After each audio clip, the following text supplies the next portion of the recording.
Estamos terminando o primeiro semestre de 2025. Estamos com uma grande expectativa. E você, como é que está? A expectativa é a mãe do milagre.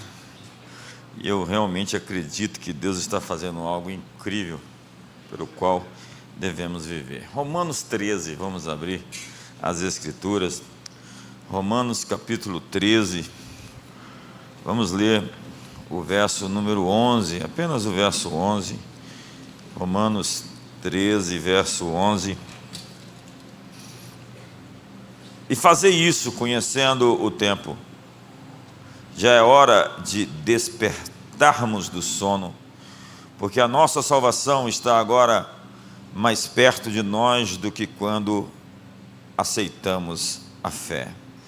A outra versão: e digo isso a vós outros que conheceis o tempo, já é hora de vos despertardes do sono, porque a vossa salvação está agora mais perto do que quando no princípio cremos. Senhor, muito obrigado, porque de fato estamos mais perto, e a cada dia estamos retornando, voltando ao jardim primitivo, ao lugar do encontro, à tenda do encontro, ao lugar da Tua presença, para comer do trigo fino, para beber da água que brota da rocha, do mel que vem da rocha.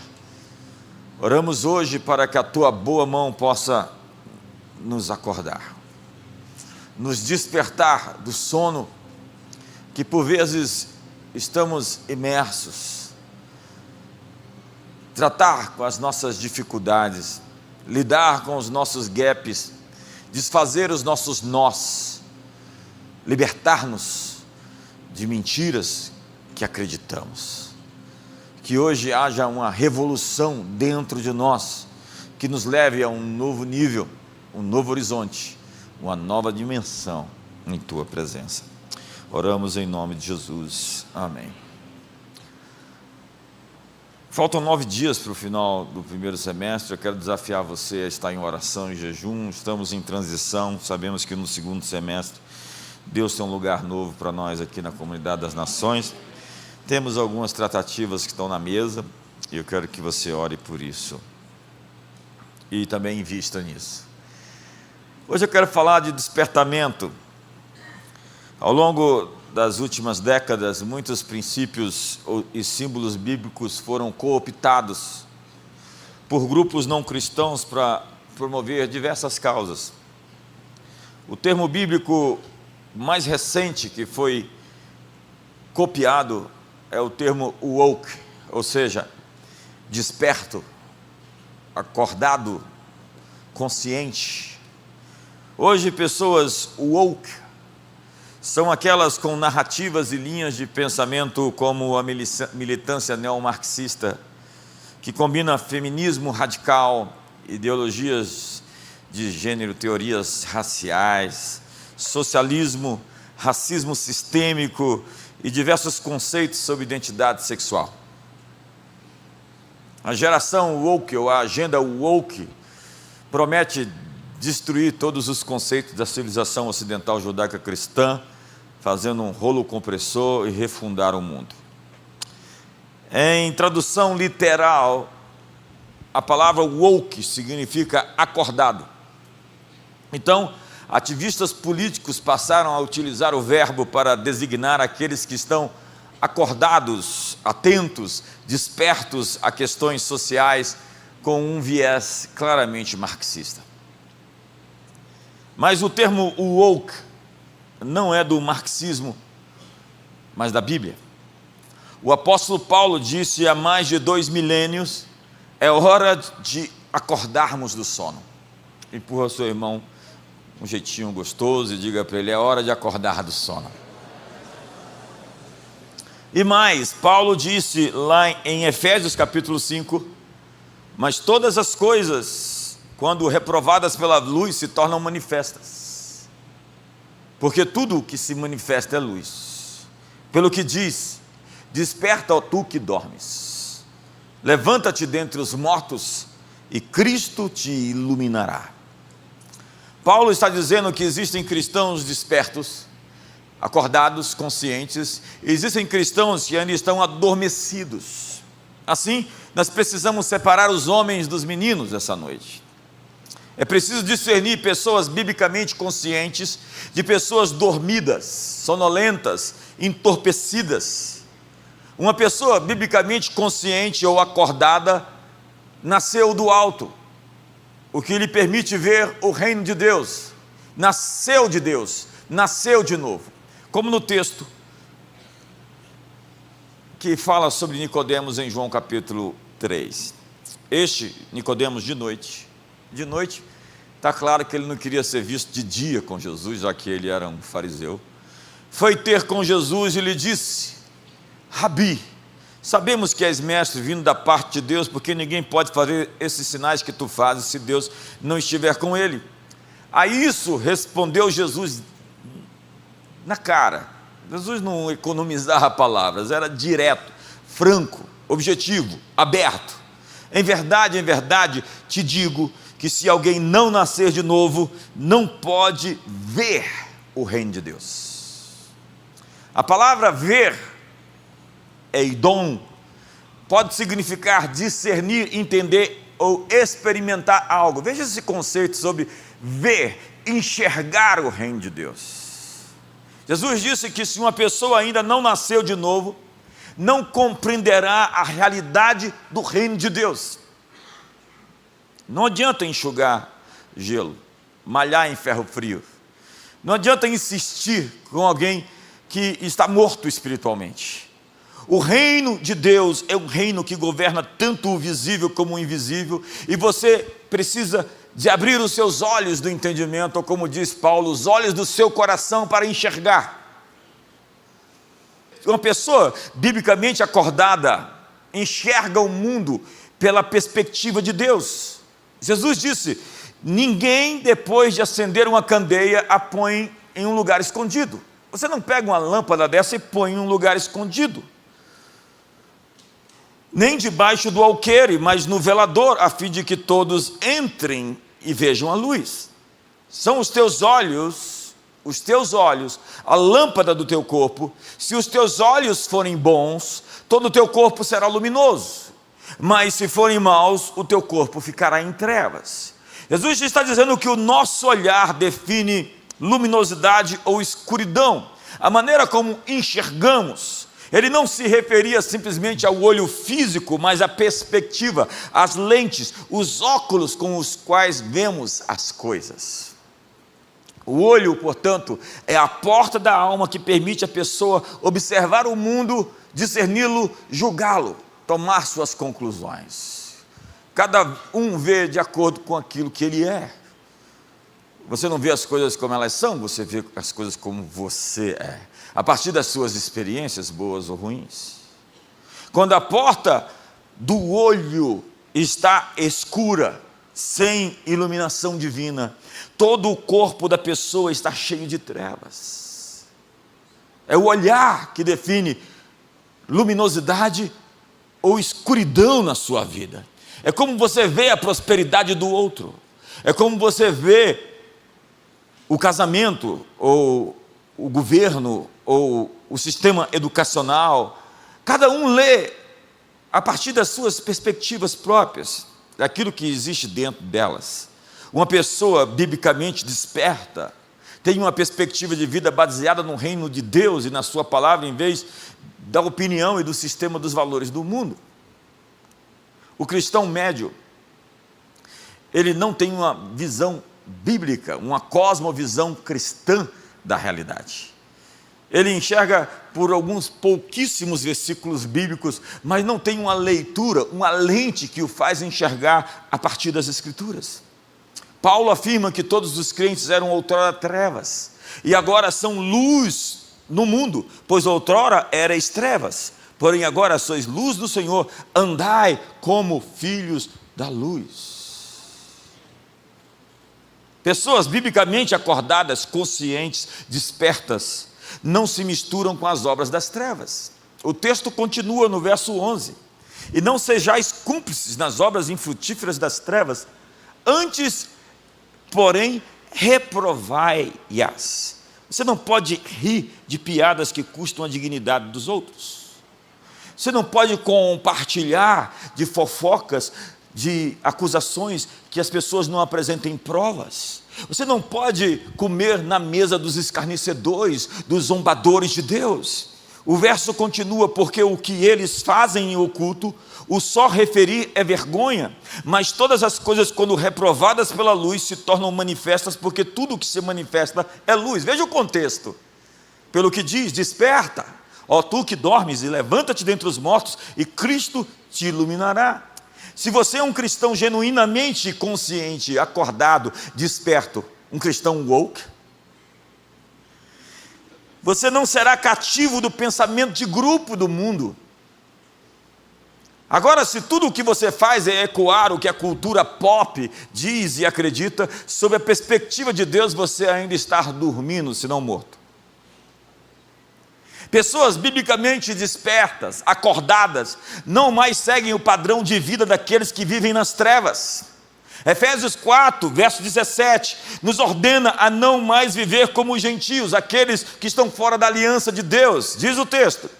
Eu fiquei sabendo, me informaram, que a sua leitura bíblica está atrasada, e por isso nós vamos ler bastante a Bíblia hoje.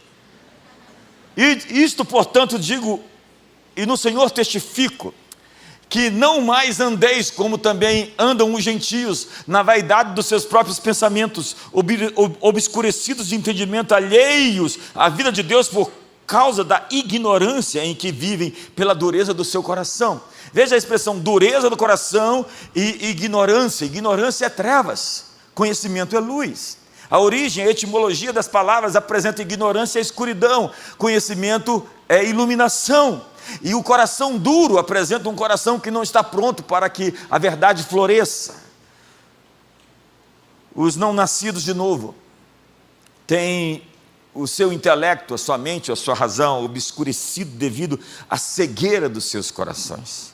Assim, a incredulidade e a rebelião contra Deus não são decisões racionais, porque o Deus desse século cegou a mente dos incrédulos para que a luz do Evangelho não brilhe sobre eles, como disse Paulo. Mas se o nosso Evangelho está encoberto, é para os que se perdem que está encoberto, nos quais o Deus desse século cegou o entendimento dos incrédulos, para que não lhes resplandeça a luz do Evangelho, da glória de Cristo, o qual é a imagem de Deus. A palavra cegou é tufos, é como uma neblina na mente das pessoas, que lhes impede o entendimento, a compreensão das coisas. Isso é absurdamente espiritual. Não é simplesmente uma questão de entender. As pessoas estão presas porque elas estão cegas. As pessoas espiritualmente acordadas, no entanto, incorporam em seu estilo de vida a luz do mundo. Vós sois o sal da terra, vós sois a luz do mundo. Veja se seu irmão aí do seu lado está dormindo ou se está acordado.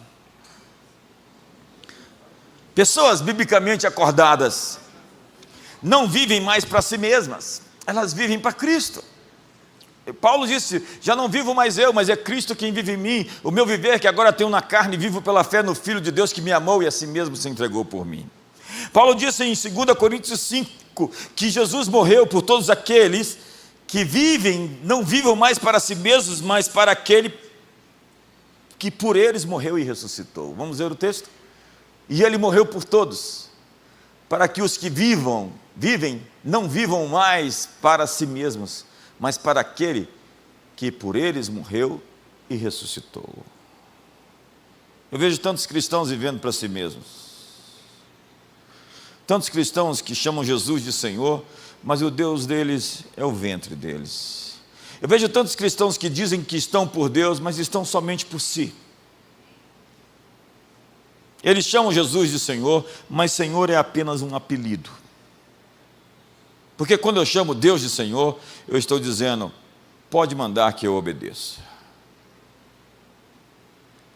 Aqueles que têm olhos abertos são como mercadores que encontram uma pérola de grande valor foram, venderam tudo o que tinham e a compraram. É a parábola de Jesus em Mateus capítulo 13, que o reino de Deus é semelhante a um homem que achou uma pérola de grande valor no campo, vendeu tudo o que tinha e comprou aquele campo. Jesus é assim: quando você encontra, nada mais te satisfaz. Uma vez que eu coloquei os meus olhos em ti, nada mais me satisfaz. Quem encontrou Jesus de verdade não se encanta com nada mais que o mundo tenha a lhe oferecer.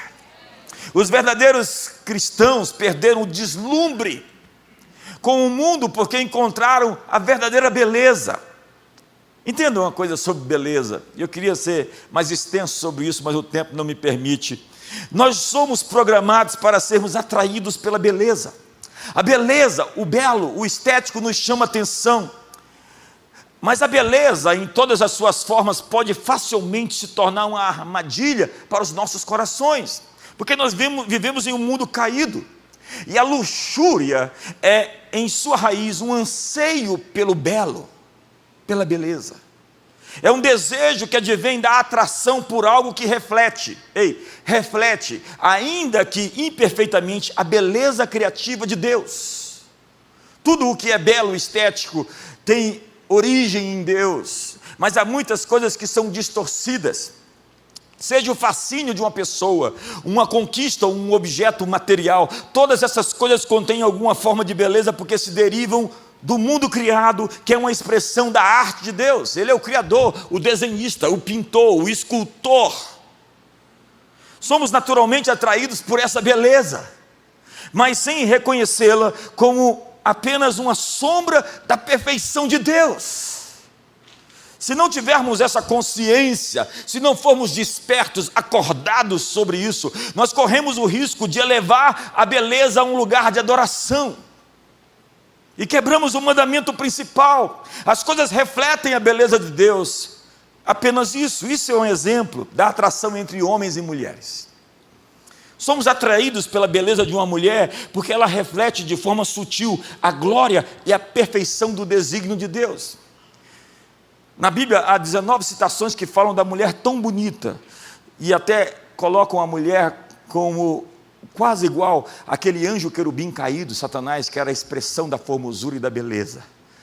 Na Bíblia somente 3 ou 4 vezes Deus chama o homem de bonito. É por isso que até mesmo os anjos cobiçavam as mulheres humanas antes do dilúvio. A atração deles estava enraizada na admiração pela beleza, mas levou à perversão porque eles não conseguiram enxergar além da beleza. Enxergue além da beleza até a sua fonte, o próprio Criador. Tudo o que é bonito apresenta Deus em última instância. Esse princípio se estende além dos relacionamentos. Podemos nos apaixonar pela beleza da lei natural, pela simetria do universo e pela elegância das descobertas científicas. Muitos ateus, em sua admiração pelo mundo natural, idolatram a ciência, a razão e a própria criação. Eles se tornaram tão apaixonados pela beleza da criação que adoram em vez do seu Criador. Romanos capítulo 1 fala sobre isso e nos alerta que a humanidade muitas vezes acaba adorando e servindo a criatura ao invés do Criador. O mesmo pode ser dito da nossa obsessão cultural por esportes, entretenimento. Nós nos maravilhamos com a habilidade, precisão e a graça nos esportes como basquete, beisebol, enfim. A beleza que vemos nas realizações humanas deveria nos levar a adorar a Deus, que deu à humanidade a capacidade para tal excelência. Mas frequentemente nós substituímos Deus pelos próprios dons que Ele nos concedeu. Então, como protegemos nossos corações contra essa tendência natural de idolatrar o mundo belo, formoso que foi criado? A única maneira é cultivar um fascínio profundo e duradouro pela beleza de Deus. Quando você enxerga algo bonito, lembre-se, é Deus refletido. Por beleza de Deus, me refiro à sua perfeição, bondade e transcendência. A beleza de Deus é a fonte da qual fluem todas as outras formas de beleza. É por isso que a Bíblia nos lembra continuamente que não há ninguém como Yahvé, não há ninguém como Ele, pois somente Ele personifica a plenitude da beleza com a qual nada na criação pode rivalizar. O exemplo do rei Davi fornece uma poderosa ilustração de como esse fascínio pela beleza pode nos proteger da idolatria. Ao contrário de muitos outros reis de Israel, Davi nunca buscou deuses estrangeiros nem caiu na idolatria. O seu único problema foi a cobiça com Betseba. No Salmo 27, verso 4, diz a Bíblia: uma coisa eu peço ao Senhor e a buscarei, que eu possa morar na casa do Senhor todos os dias da minha vida, para contemplar a beleza do Senhor e meditar no seu templo. A maior aspiração de Davi não era poder, riqueza, fama, era simplesmente contemplar a formosura de Deus. Cristãos despertos estão conscientes disso, e estão conscientes de que a beleza ao nosso redor é apenas um reflexo da beleza do Criador que fez tudo. Davi descobriu que quando o nosso desejo por Deus supera todos os outros desejos, nós encontramos satisfação para a qual os nossos corações foram feitos. Cristãos despertos vivem com gratidão. Gratidão. Discorra sobre Romanos capítulo 1 outra vez, e você vai ver no verso 21 que a ingratidão é o pecado fundamental, que é a raiz de todos os outros pecados. Veja o verso 21. Porquanto, tendo conhecimento de Deus, não o glorificaram como Deus, nem lhe deram graças, antes se tornaram nulos em seus próprios raciocínios, obscurecendo-lhes o coração insensato. Veja outra vez cegueira. Veja outra vez a troca da adoração do Criador pela criatura. E veja, não o glorificaram, nem lhe deram graças, não foram agradecidos. O texto vai continuar dizendo que essa ingratidão leva à cobiça, à adoração de outros deuses. Todos os pecados sexuais estão na lista. O orgulho, a fofoca, a malícia e a rebelião completa contra Deus. Tudo começa a partir de um coração ingrato. Ei, cuidado com pessoas ingratas. Elas não são inocentes. Por isso, a gratidão é a atitude mais contracultural que nós podemos ter nesse mundo. O reino das trevas é construído sobre a ingratidão promovida pelo orgulho, luxúria e a ganância. A antítese do império da escuridão é um estilo de vida de ações de graças. Uma grande chave para a vida poderosa é treinar sua mente à prática contínua de louvor e gratidão a Deus. Eu tenho um exercício no meu livro Metanoia Mentoria, que eu mostro como desenvolver novas sinapses de alegria, de satisfação, de regozijo, de louvor, de gratidão. Há pessoas que enxergam tudo que está errado, e eu peço que as pessoas se esforcem para enxergar o que está certo e serem agradecidas por isso. Se esforcem por arrumar motivos para agradecer a Deus, como Davi fez uma lista das coisas que ele era agradecido a Deus. E ele dizia: o que darei a Deus em troca de todos os seus benefícios para comigo? Ele está atrás de motivos para agradecer. Alguns estão atrás de motivos para reclamar. Desenvolver intencionalmente pensamentos que me concentrem em Deus e não nas circunstâncias é uma forma de mudar a minha vida. Como disse Filipenses 4, verso 8, esse texto incrível: finalmente, diz Paulo, tudo o que é verdadeiro, tudo o que é respeitável, tudo o que é justo, tudo o que é puro, tudo o que é amável, tudo o que é de boa fama, se alguma virtude há, se algum louvor existe, isso ocupe o vosso pensamento. É importante nos libertar da escravidão mental, da ingratidão, porque no mundo cheio de direitos, as pessoas hoje que acham que são especiais demais, elas não querem ser tratadas igualmente, porque elas acham discriminação ser tratadas de maneira igual. É o que diz Thomas Sowell. E elas são tão cheias de direitos, que quando recebem benefícios, elas estão simplesmente recebendo aquilo que elas acham que lhes são por direito. Elas não têm um coração que agradece, 90% de tudo que pensamos e fazemos é inconsciente. Os filhos de Israel foram ingratos, diz a Bíblia, o que resultou na incredulidade e na peregrinação do deserto por 40 anos. Uma geração inteira morreu. Eu preguei aqui sobre o Salmo 90, Moisés enterrou uma geração inteira, menos 2 homens. Veja, Moisés viu todos morrerem, menos Josué e Calebe. Todos da época de Moisés, uma geração inteira foi morta no deserto. Por quê? Porque eles reclamaram e atraíram, segundo a Bíblia, o destruidor. A reclamação atraiu um agente demoníaco para oprimi-los. As consequências negativas de viver uma vida ingrata são gigantescas. Não vemos as oportunidades divinas à nossa frente, estamos cegos pela ingratidão. Não estamos conscientes, despertos, acordados para a verdade que Deus já providenciou todas as nossas necessidades. Segundo a Bíblia, Ele já nos abençoou com toda sorte de bênção espiritual nos lugares celestiais, em Cristo Jesus. Segundo a Bíblia, nós já recebemos o Espírito para saber o que nos foi dado gratuitamente por Ele. É a gratidão que tira o véu dos nossos olhos e acende o interruptor da fé. A gratidão nos permite enxergar todas as oportunidades escondidas, mascaradas por problemas e circunstâncias desafiadoras. Quando eu coloco olhos de gratidão nisso tudo, eu tenho uma nova perspectiva, porque há muitos presentes de Deus disfarçados que se desembrulham pela atitude certa diante deles. Diga para o seu irmão, o que era para ser ruim vai se tornar uma bênção. Não, diga para o irmão do outro lado, eu acho que ele está com mais fé, diga, o que era para ser ruim vai se tornar uma bênção. Ei, eu vim aqui para te dizer que o que era para ser ruim na sua vida vai se tornar uma bênção.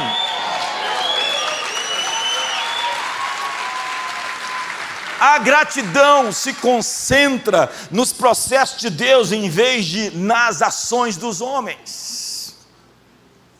Paulo não permitiu que as ações dos outros controlassem sua atitude.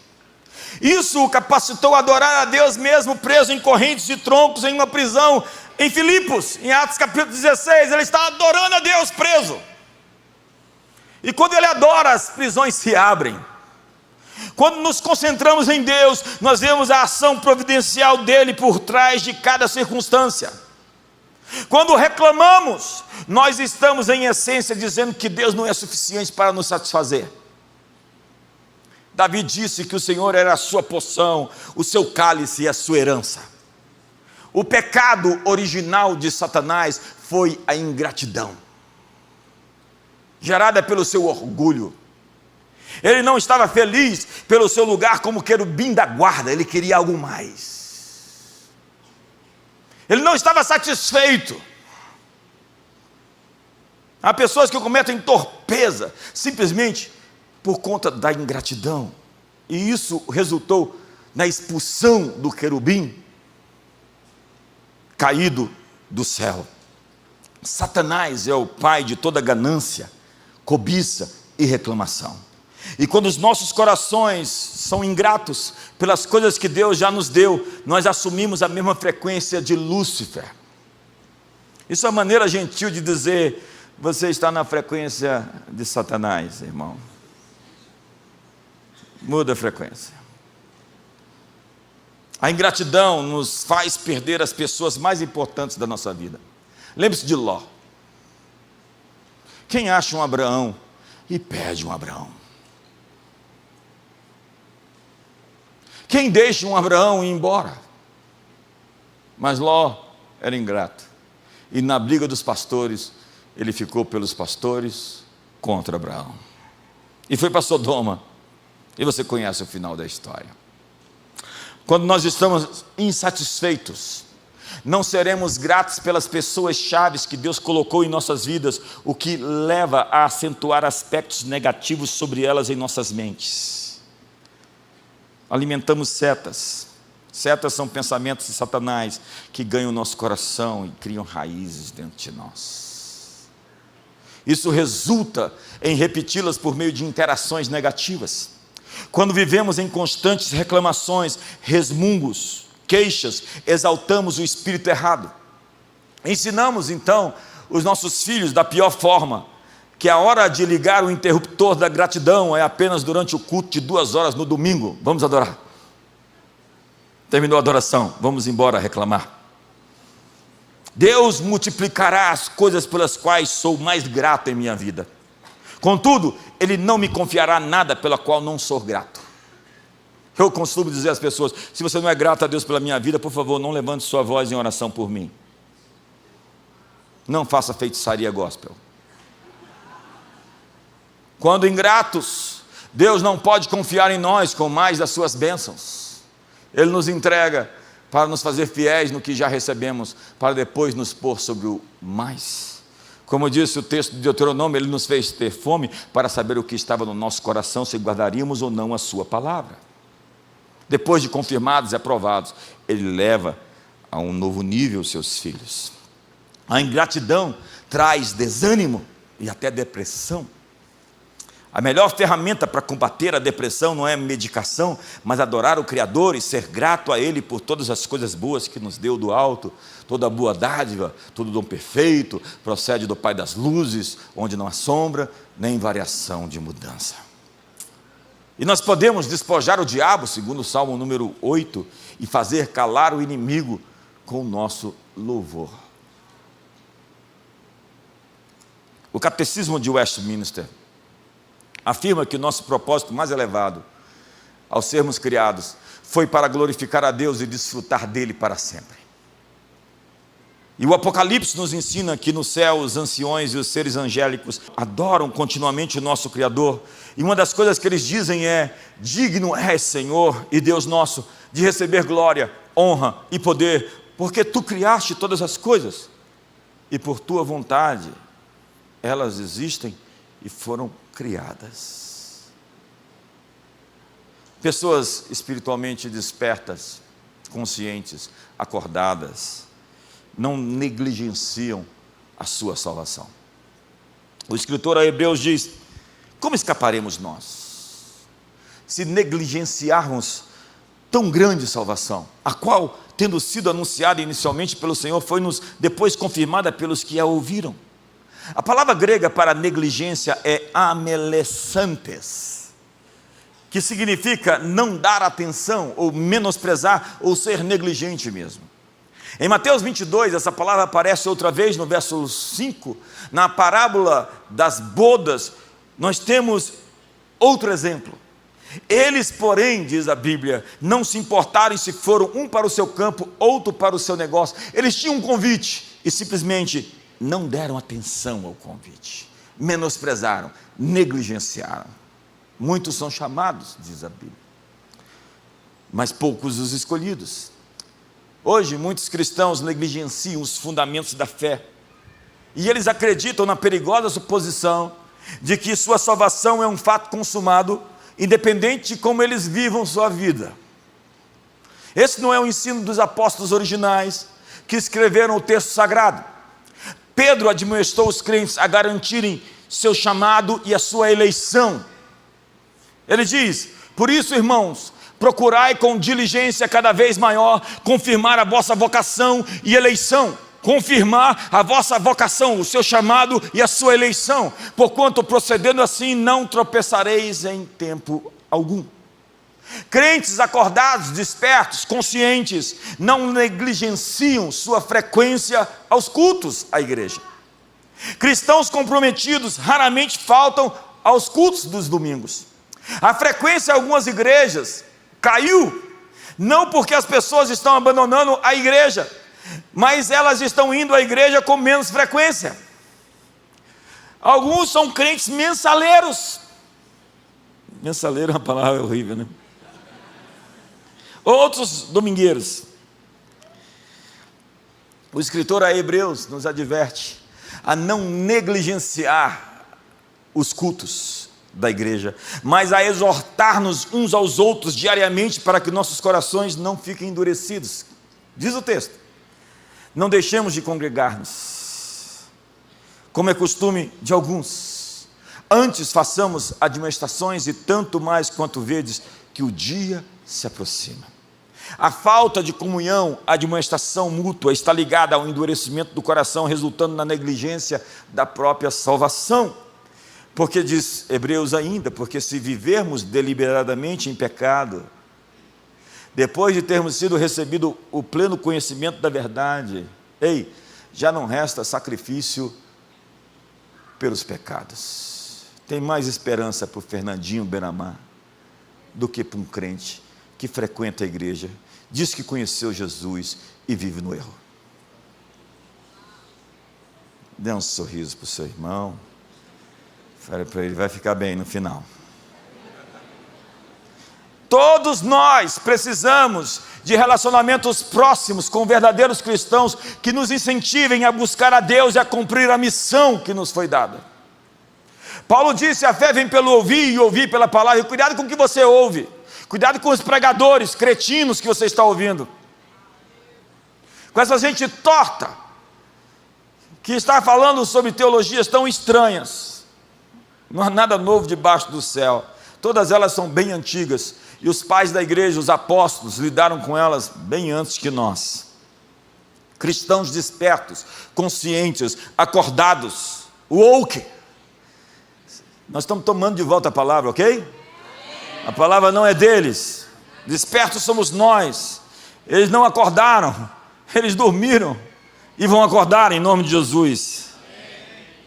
Cristãos acordados, despertos, conscientes, sabem que o fracasso é o pai da inovação.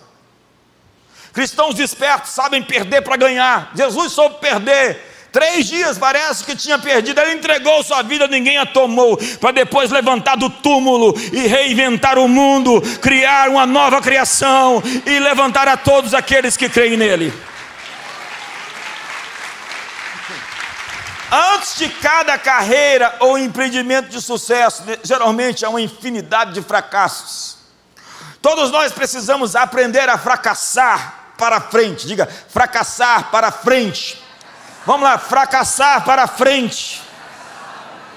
Nós deveríamos refletir sobre os sucessos e fracassos, usando ambos como uma trajetória para uma experiência produtiva. Fracasso pode ser definido como quando uma estratégia de vida não produziu os resultados que nós queríamos. Depois de amanhã, terça-feira, eu vou fazer 57 anos. E confesso que passei por muitas fases e ciclos na vida onde experimentei tanto sucesso como fracasso. O fracasso é parte do processo normal do aprendizado. Quanto mais velho fico, mais experiência adquiro, e com sorte, menos lições de fracasso preciso vivenciar em minha jornada de vida. A Bíblia possui uma narrativa que envolve o uso do fracasso e do mal para o bem. Deus usa o fracasso e o mal para o bem. O patriarca José foi vendido como escravo por seus irmãos biológicos. Muitos anos depois, pelo mistério da providência, foi promovido a segundo em comando no Egito, vice-rei, grão-vizir. Depois que José conheceu esses irmãos como seu líder político, eles temeram uma retribuição vingativa de José. Mas José lhes disse que o mal que eles planejaram, Deus havia ordenado para se tornarem bem. Manda dizer lá que o mal que vocês planejaram, Deus tornou em bem, como hoje o vedes. Manda dizer aí no WhatsApp, manda um e-mail. Não manda não.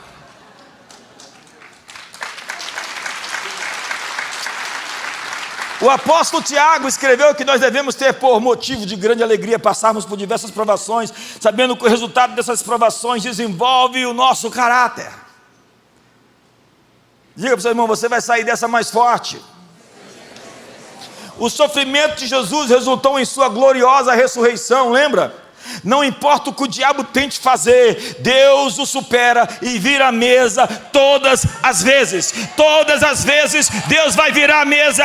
O que o diabo plantou, toda árvore que meu pai não plantou será arrancada, disse Jesus. A Bíblia tem uma teologia de sucesso que pode surgir de qualquer fracasso que vivenciamos, se respondermos a Deus com fé e humildade. Romanos 8 nos ensina que todas as coisas cooperam para o bem daqueles que amam a Deus, cooperam conjuntamente. Uma das maiores descobertas que você pode fazer é que no final de tudo, como um seguidor de Jesus, você não pode perder. Diga para o seu irmão, você não pode perder. O que foi um aparente fracasso vai ter uma virada. O que aconteceu na sua vida, Deus vai fazer isso se tornar uma bênção. Ele vai fazer cooperar cada coisa conjuntamente para um todo harmonioso que levará você ao seu destino. Se você crer, você verá a glória de Deus. Me ajuda aí, faz alguma coisa. Mesmo quando você falha, você pode aproveitar o fracasso como uma oportunidade para alcançar outro nível de sucesso. Eu fiz uma imersão em 2018 lá na Google, e eles lá têm uma política de erre rápido e aprenda rápido. Aprenda rápido com o seu erro e passe de fase. Não tem censura nem reclamação. Se você está tentando acertar, quando você erra, simplesmente se levante e siga. Toda situação e circunstância, por mais difícil que seja, pode ser redimida para o bem. Diga para você, irmão, pode ser redimida para o bem. Não, empurra ele e diga, pode ser redimida para o bem. Abraham Lincoln, indiscutivelmente o maior presidente dos Estados Unidos, tinha uma longa lista de fracassos em seu currículo antes de realmente chegar ao topo. Ele fracassou nos negócios aos 21 anos, quebrou. Foi derrotado em uma corrida legislativa aos 22. Fracassou novamente nos negócios aos 24 anos, quebrou de novo. Superou a morte da sua namorada aos 26 anos. Teve um colapso nervoso aos 27 anos. Perdeu uma corrida para o Congresso aos 34. Perdeu uma corrida para o Congresso aos 36. Perdeu uma corrida para o Senado aos 45 anos. Fracassou em uma tentativa de se tornar vice-presidente aos 47 anos. Perdeu uma corrida para o Senado aos 47 anos. Para o choque e surpresa de muitos, ele foi eleito presidente dos Estados Unidos aos 52 anos. Eu vim aqui essa noite para te dizer, você falhou, você fracassou, você lançou suas redes, não trouxe nada, vai-te ao largo, lança ao fundo, vai de novo, lança suas redes, porque Deus tem uma grande pescaria e uma grande colheita para você nesse segundo semestre de 2025, e se você acredita nisso, enche o seu peito e dê o maior grito que você puder dar.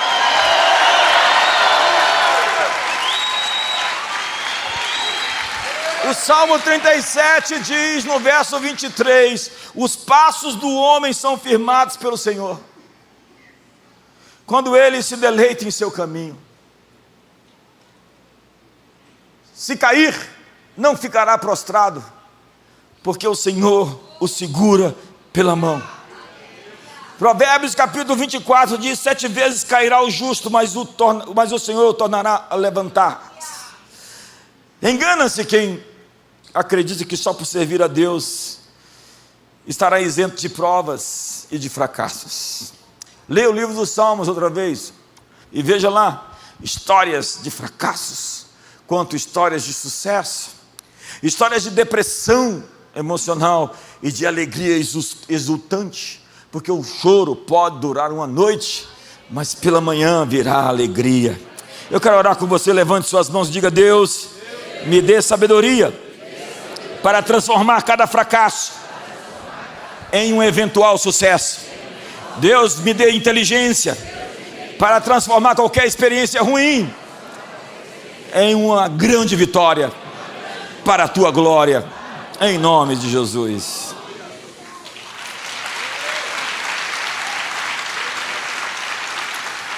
Cristãos despertos ou conscientes aprenderam a lidar com as amarguras do coração. Isso é um tema crítico. A marca da cultura woke, da agenda woke lá fora, é a inveja, o ressentimento e o vitimismo. Cristãos biblicamente acordados, conscientes, aprenderam a administrar suas dores e feridas, para não prejudicar sua saúde física, emocional e espiritual. O que aconteceu com você não te define, mas o que você faz com suas dores te define.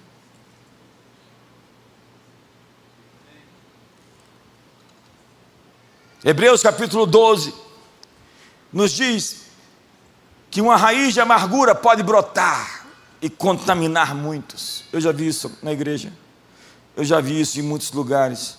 Pessoas que simplesmente amargas, azedas, ácidas, comprometem a saúde emocional de outras pessoas. A amargura pode se espalhar como um vírus para os outros, mesmo através de gerações. Acredite, eu vou lhe mostrar isso. Ela se refere a uma sensação persistente de ressentimento, raiva ou decepção. Esse sentimento surge de injustiças, traições ou expectativas não realizadas. Uma pessoa amarga pode frequentemente remoer mágoas ou erros do passado e ter dificuldade para sentir alegria ou satisfação. Esse estado emocional pode afetar suas interações com os outros, levando a uma visão negativa ou cínica da vida. Isso é profundamente ilustrado na vida de Esaú. Sua animosidade para com seu irmão Jacó resultou de uma disputa histórica que colocou em dois lados, opôs sua futura linhagem familiar e a descendência de Jacó. O conflito entre dois irmãos se tornou um conflito de gerações.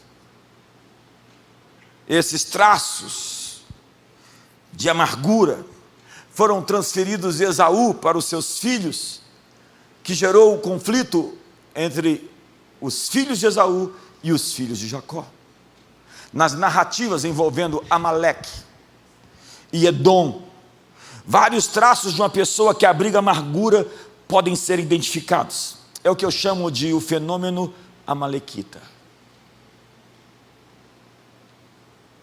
A raiva não resolvida, a ira de Esaú contra Jacó, por ter tomado seu direito de primogenitura e sua bênção, deixou um depósito de amargura para o futuro, para os seus filhos e os filhos dos seus filhos.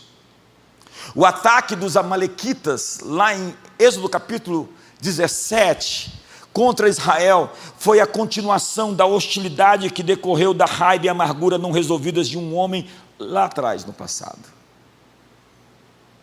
Esaú se sentiu injustiçado, acreditando ser vítima de engano e de tratamento injusto. Esse sentimento duradouro de injustiça perpetrou um sentimento de vitimização intergeracional. A animosidade contínua dos amalequitas e dos edomitas manifestou uma recusa em perdoar os erros do passado. Hoje as pessoas interpretam a narrativa de toda a sua vida pela lente da vitimização, o que as leva a viver uma vida de raiva, em vez de assumir a responsabilidade de suas deficiências e debilidades. Há sempre um culpado para aquilo que deu errado, e nunca sou eu. A amargura gera um desejo de vingança. Paulo disse em Efésios 4, longe de vós toda amargura, e ciúmes, e ira, e gritaria, e malícia. Veja a sequência do que a amargura se torna, no fim de tudo, uma visão maliciosa da vida, onde não existe ninguém inocente. Olhos obscurecidos. Então nós temos a descrição de Esaú como alguém que quer matar seu irmão, e a sua amargura foi transmitida aos seus filhos, que por sua vez a transmitiram aos seus netos, resultando em uma nação inteira envenenada pela amargura. Deus diz, eu hei de riscar de debaixo do céu a memória de Amaleque. Haverá guerra contra Amaleque em todas as gerações. Amaleque é amargura, amargura é Amaleque, e quando alguém é dominado pela amargura, se torna um amalequita. Eu vou repetir, o que fizeram contra você não é problema seu. O que você fez com o que fizeram com você é um problema seu. O ataque sem provocação dos amalequitas aos israelitas reflete um profundo desejo de retribuição que durou gerações, um despeito. Mas eu fui ferido, machucado. Eu quero lhe dizer que você tem 3 opções, apenas 3. A primeira delas sair às forras, tentar se vingar, se consumir, se corroer por dentro, se devorar internamente. Está lá na Bíblia, no livro de Jó. Você pode ficar extremamente irritado, irado, raivoso, nervoso e desejar o mal, o ódio, e o ódio deixa você cego. A segunda forma de você reagir a isso é se tornar passivo, uma vítima impotente, se tornar depressivo, deixar a peteca cair e se sentir uma vítima, um coitado, um miserável.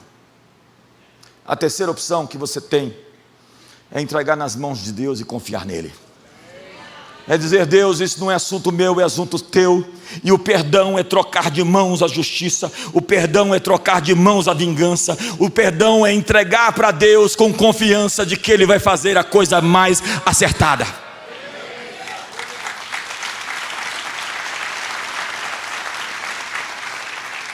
Você só tem essas três opções, nenhuma mais. E caso a dor não seja resolvida, nós temos um ressentimento que persiste. Hoje famílias guardam ressentimento e ódio contra outras famílias por conta de injustiças percebidas desde a infância. A amargura de uma pessoa pode destruir a vida emocional de uma família inteira. A amargura gera uma percepção distorcida da realidade, porque tudo é enviesado pela dor, tudo é visto pelas lentes do trauma, da malícia, da maldade. E a crença de Esaú é que ele era uma vítima. Isso obscureceu a sua percepção das suas ações e das suas responsabilidades.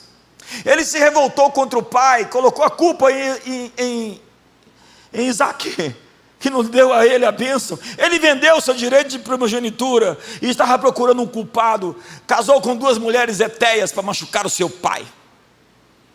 É isso que faz a amargura. Tenta ferir as pessoas mais próximas.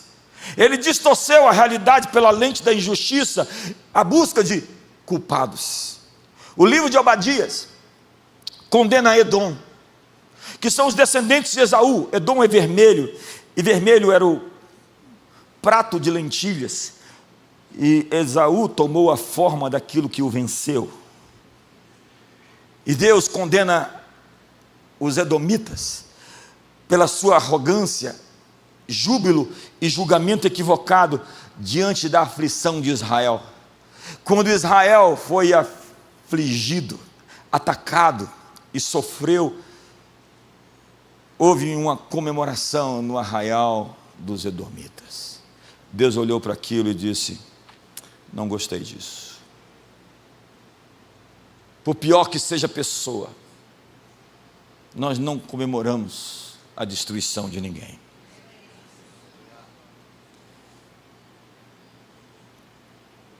O estágio final é a rebelião, o isolamento, a alienação. Pessoas amargas tendem a se isolar, pois seu estado emocional desafiador limita sua capacidade de interagir socialmente. A amargura dá origem a uma raiva não resolvida, a um sentimento de vitimização, a um desejo de vingança, um ressentimento persistente, a falta de perdão e as percepções distorcidas da realidade. Por fim, isolamento, alienação e rebelião. Cristãos despertos e conscientes caminham em perdão e permitem que o amor de Deus permeie e direcione seus corações, para que uma raiz de amargura não brote e contamine a muitos. Algumas medidas a serem tomadas. Primeiro, seja autoconsciente e perceba se você herdou a amargura de um grupo ancestral de pessoas. Se você carrega isso no seu DNA, faça uma libertação de si mesmo, uma confissão. Se precisar, busque ajuda. Seja autoconsciente e decida se você vê o mundo através da sua dor, ou você vê através da realidade, ou é através da sua ferida. Eu conheço muita gente que vê tudo a partir do seu sofrimento, da sua decepção. Considere pedir ajuda se a amargura persistir. Desenvolva uma perspectiva bíblica sobre perdão, justiça e reconciliação. Perdoe intencionalmente cada pessoa que o machucou, o traumatizou, assim como Deus o perdoou em Cristo. Diga: Deus, a justiça é sua, a vingança é tua, toma nas tuas mãos, eu confio em ti. Em algumas situações, é importante receber uma oração por libertação da opressão demoníaca. Isso pode se fazer necessário. Cristãos despertos. E eu vou terminar. Não sei se tá. Quero assistir as notícias sobre a guerra. Não foi esse não. Toda guerra é o fim do mundo, já viu? Toda guerra, Jesus está voltando. Eu ouço isso tem uns 50 anos. Cristãos despertos, acordados, conscientes, são guiados pelas Escrituras e não pelos jornais. Houve uma mudança na teologia americana com a Guerra da Secessão. Dentro de uma perspectiva escatológica, os cristãos eram pós-milenistas. Eles acreditavam na vitória do reino de Deus e da igreja no mundo. Depois que 600 mil homens morreram, irmãos matando irmãos, naquela terrível guerra civil americana, o evangelicalismo americano mudou. E durante 135 anos tem uma escatologia baseada na frustração, na decepção, no trauma, na dor. E não foi o estudo da Bíblia, mas o estado da sociedade e da cultura que influenciou o sistema de crenças da igreja e abriu caminho para aquilo que nós chamamos de dispensacionalismo. O pensamento dispensacionalista separou a cruz da cultura, o Criador do Redentor, uma falsa dicotomia entre o mundo espiritual e material, na qual a igreja busca apenas ganhar almas para o céu e deixa a administração da terra para os marxistas culturais. É engraçado, eu falei hoje aqui de cedo, os muçulmanos querem um mundo, os caras da New Age, da nova era querem um mundo, as religiões, os positivistas, os marxistas querem o planeta e nós queremos o céu.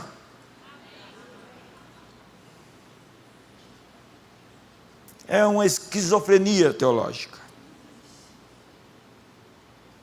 A fé de muita gente que se diz cristã é mais influenciada pela cultura do que pela Bíblia.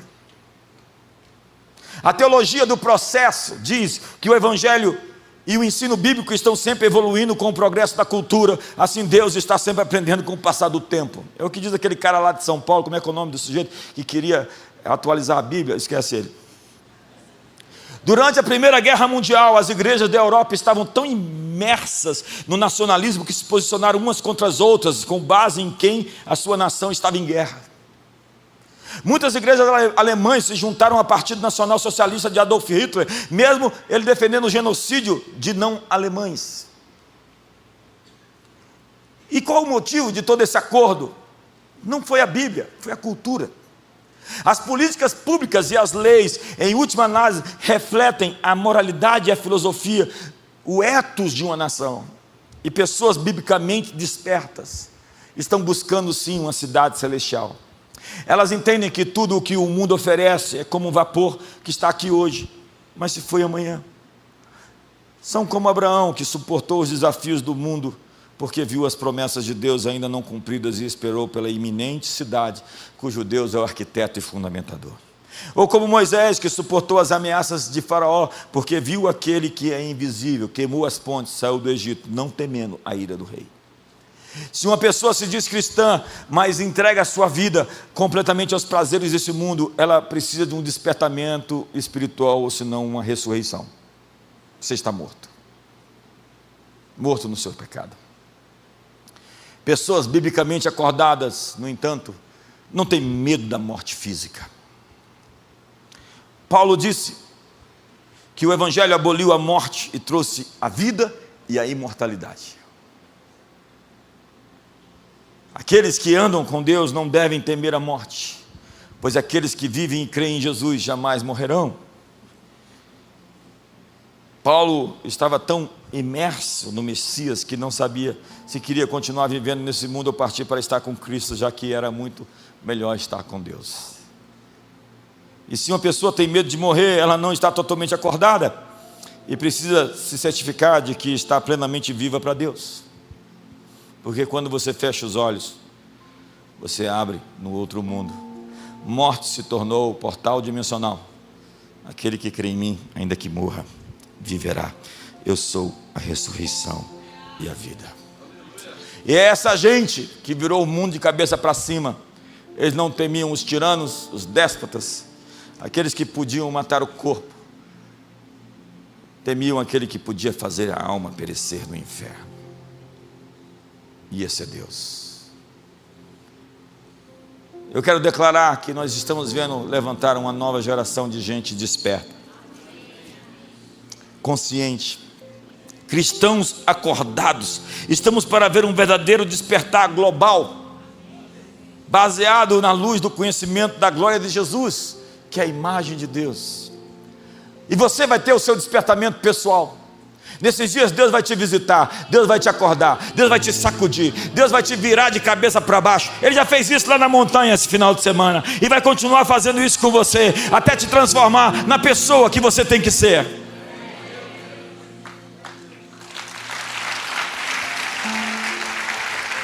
E essas pessoas cristologicamente despertas encherão a terra com a luz do Evangelho de Jesus, que é o poder de Deus para a salvação de todo aquele que crê. Fico de pé.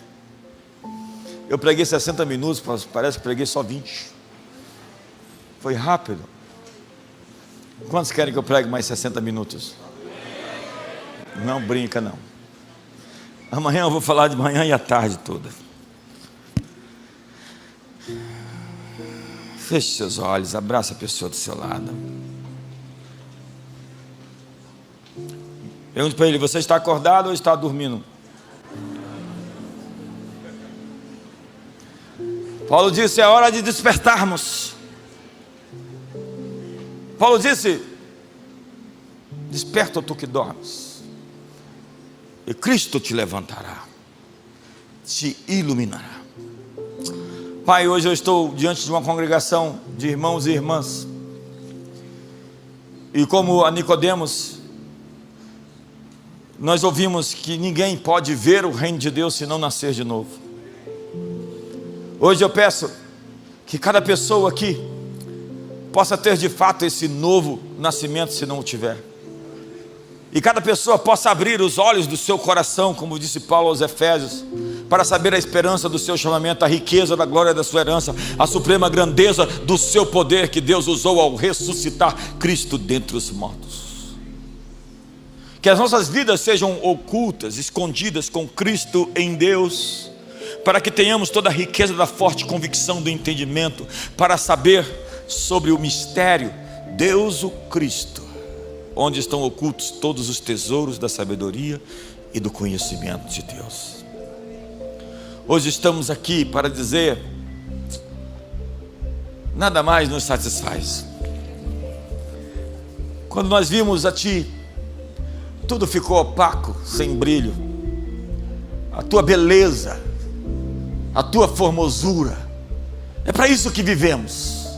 Se comemos, se bebemos, se façamos qualquer outra coisa, faremos tudo para a Tua glória. Ore pela pessoa do seu lado por um despertamento nesse segundo semestre. Ela será ativada, acordada. Seu espírito será iluminado. Seus olhos vão brilhar de luz. Ela vai parar de ler a vida, de ver a vida com olhos obscuros, negativos, maliciosos, cheios de amargura. Eu libero hoje o perdão, a remissão, a restauração, a libertação de todo ressentimento, inveja, vitimismo. Eu libero hoje a cura sobre seu coração, sua mente, sobre seus pensamentos.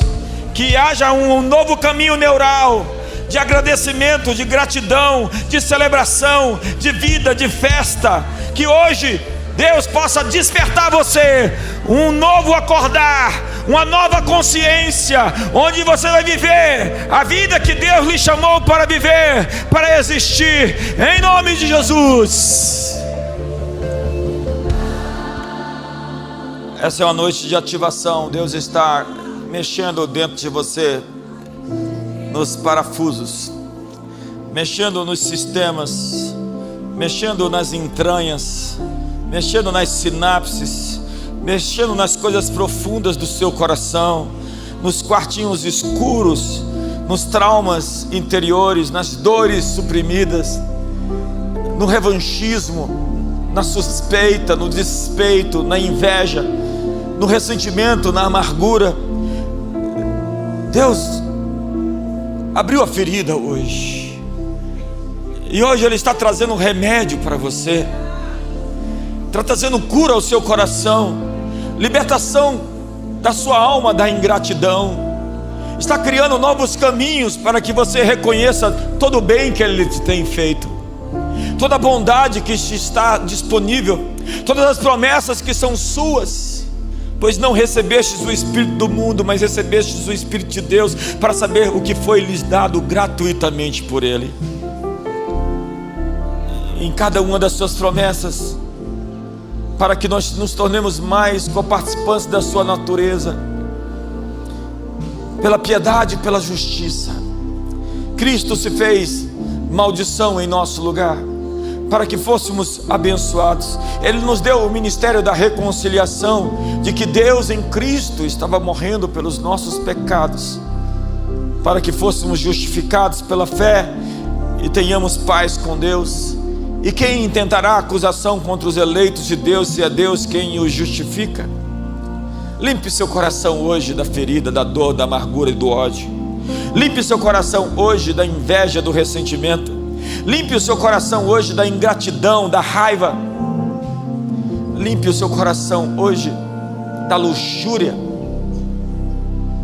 da depravação.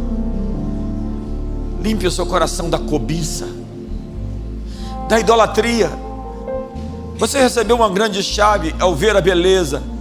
Remonte ao fim, de onde essa beleza veio, de onde ela procede. Adore o Criador e não a criatura. Celebre os seus feitos, os seus atributos. Reconheça todo o bem, a fonte de onde vem todo o bem, todo o dom, toda dádiva, toda habilidade, todos os seus recursos. Nada temos que dos céus não nos seja dado. E Deus está batizando você com o seu Espírito, com o Espírito Santo e com fogo. E nesse semestre, e pode ser até agora, nesse segundo semestre, Deus tem uma visitação e um despertamento para a sua igreja. A comunidade das nações vai receber um manto e uma capa para esses dias, para esse tempo.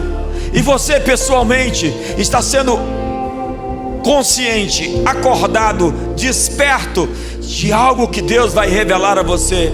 Seus olhos vão se abrir para ver. Você verá o reino de Deus se manifestando, os caminhos de Deus vão ser mostrados, as decisões, escolhas de qualidade. Você vai assumir a frente, a vanguarda. Você vai se apressar e você vai correr, e você vai voar e você vai crescer. Ninguém vai te parar, ninguém vai te deter. Eu abençoo sua vida, abençoo sua família, e que o amor de Deus, a graça de Jesus e a comunhão do Espírito Santo seja sobre todos vocês. Uma ótima semana para todos.